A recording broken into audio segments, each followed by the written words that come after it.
Hello everyone, मैं Kamlesh Kumar सरसन classes में आपका हार्दिक स्वागत करता हूं। दोस्तों, आज हम लोग एक इम्पोर्टेंट टॉपिक में डिस्कस करेंगे। और टॉपिक है हमारा 14 GPSC mains 14 GPSC mains strategy होगी, ठीक है ना। तो इसमें हम लोग क्या स्ट्रेटजी बनना चाहिए, कैसे हम लोग आगे तैयारी करेंगे, है ना। सबसे पहले आप लोग ध्यान दीजिए कि जो भी लोग जिनको लग रहा है कि मेरा नंबर ठीक ठाक आ रहा है, मुझे मेंस के लिए बैठना चाहिए, कम से कम आप देखिए जो रेगुलर वाली वैकेंसी है।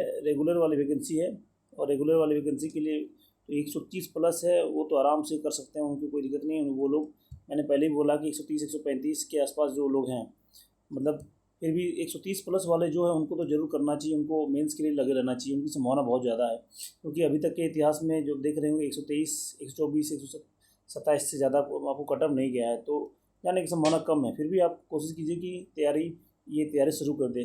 मान लीजिए आपका नहीं भी होता है तो क्या कीजिए ना, अगली बार आपको बेहतर हो जाएगा।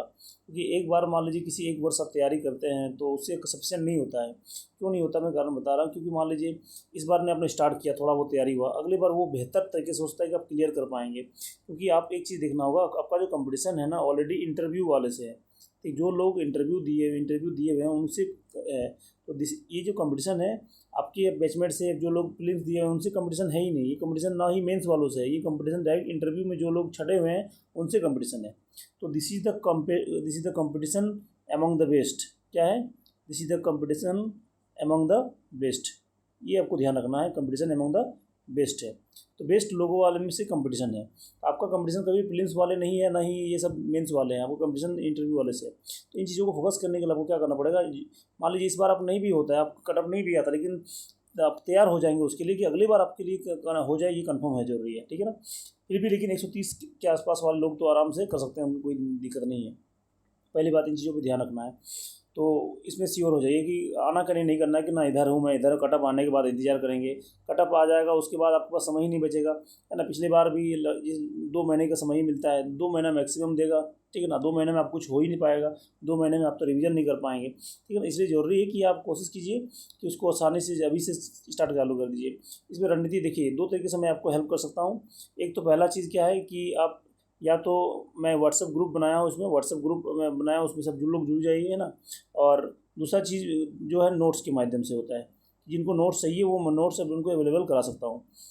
व्हाट्सएप ग्रुप है, इसमें ज्वाइन करने से क्या होता है, मैं इसमें पर्सनल गाइडेंस रहेगा। इसमें एक चीज़ आपको ध्यान रखना है, पर्सनल गाइडेंस रहेगा।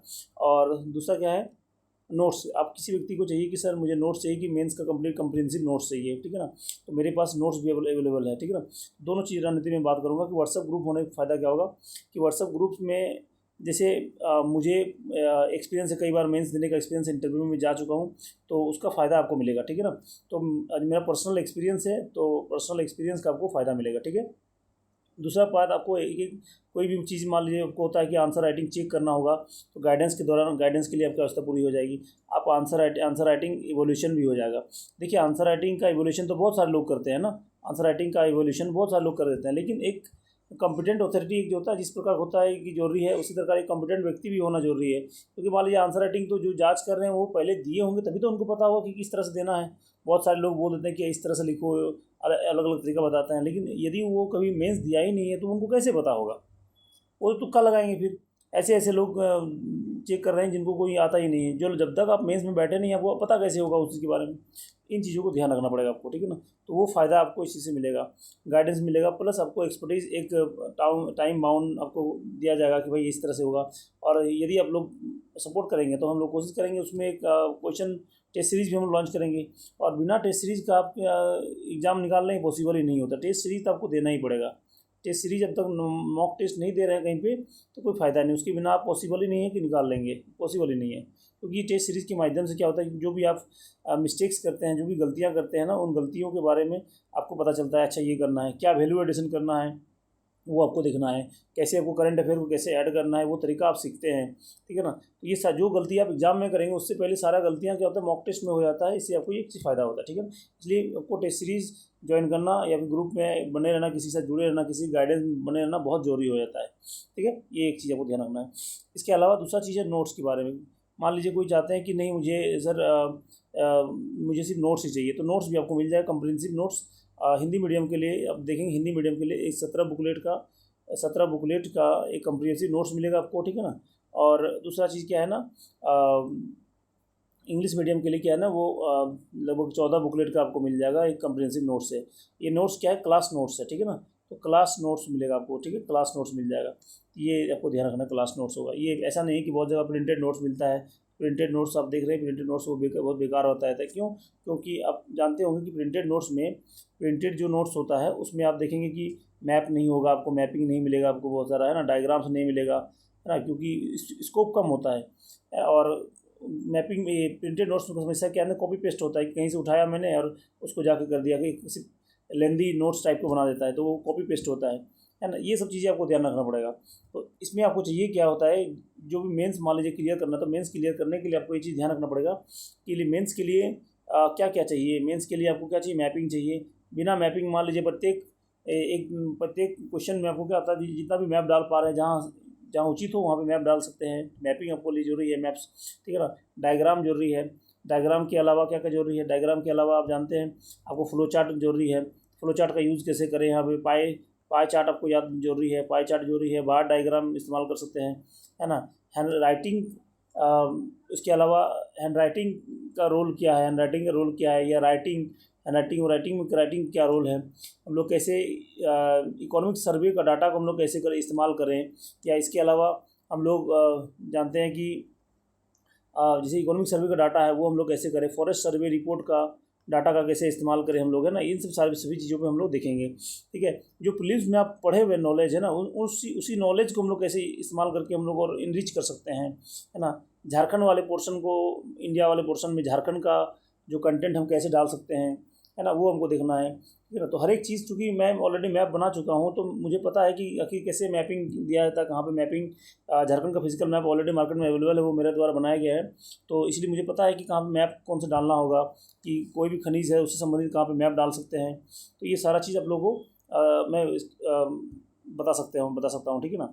तो ये नोट्स है, नोट्स में भी आपको ये सारा चीज़ मिलेगा। जो नोट्स है उसमें भी मैपिंग मिल जाएगा, डायग्राम मिल जाएगा, फ्लो चार्ट मिल जाएगा, ये सारी चीज़ अवेलेबल है। और नेट्स में एक और खासियत चीज़ है देखने, देखिए नोट्स तो बहुत सारी जगह में आप देखते होंगे कि बहुत से लोगों का नोट्स है। लेकिन क्या होता है ना कि आजकल देखिए क्वेश्चन जिस तरह से पूछा जा रहा है, जैसे मान लीजिए हिस्ट्री का उदाहरण ले लीजिए, हड़प्पा सभ्यता के ओरिजिन से, उद्गम से क्वेश्चन पूछा जा रहा है। मतलब एकदम पर्टिकुलर एक एक वर्ड से क्वेश्चन पूछा जा रहा है। इसका मतलब ओरिजिन के बारे में आपको 600 शब्द होनी चाहिए, ठीक है ना। ओरिजिन में आपको क्या होना चाहिए, कम से कम 600 शब्द होना चाहिए। मान लीजिए नहीं है, फिर मान लीजिए फीचर्स, हड़प्पा सभ्यता फीचर्स पूछा गया, विशेषताएं पूछा गया है, तो उसमें 600 शब्द आपको कम होने चाहिए। 600 शब्द आप लिखेंगे कम से कम मान लीजिए, लेकिन आपके पास होना चाहिए 800 वर्ड होना चाहिए। फिर उसके बाद उसका एक्सपेंशन विस्तार जो है, एक्सपेंशन विस्तार में आपको कम से कम 600 शब्द होना चाहिए। ये एक एक शब्द पे क्या होता है, तो इसलिए लेंथ आपका बल्कि हो जाएगा।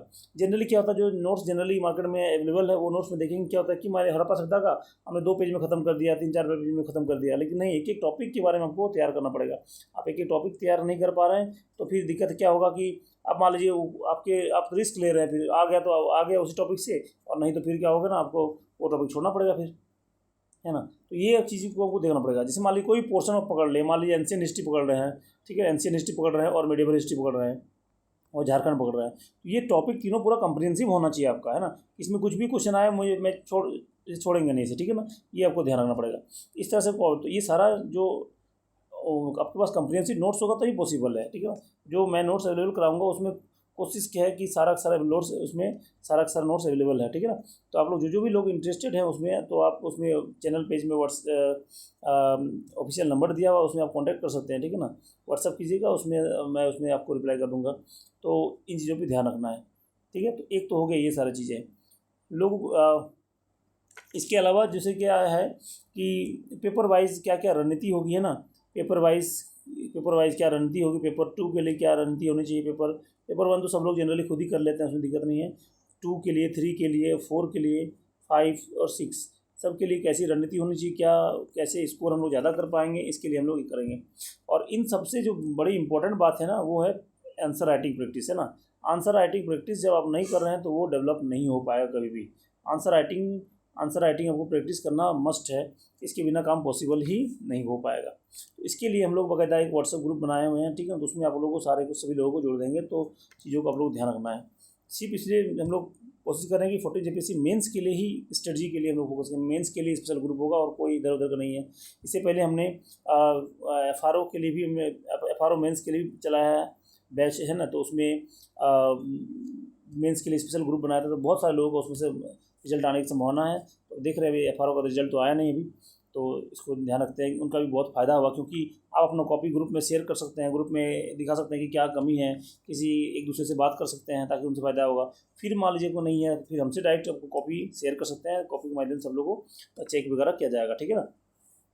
और एक एक चीज़ पे हम लोग बारीकी से ध्यान देंगे, अच्छा इंप्रूवमेंट कैसे होगा। मान लीजिए नोट्स, कोई सेक्शन में नोट्स की कमी है सर, जैसे मान लीजिए कोई टॉपिक है, इस टॉपिक में कुछ नोट्स की कमी हो रही है, तो फिर कैसे हम लोग उसको कवर कर पाएंगे, उन सभी चीज़ों में चर्चा करेंगे, ठीक है ना। तो मेरे ख्याल से लग रहा है कि आप लोगों को ये तरीका जो मैं बताना चाह रहा हूँ आप लोगों को समझ में आ गया होगा।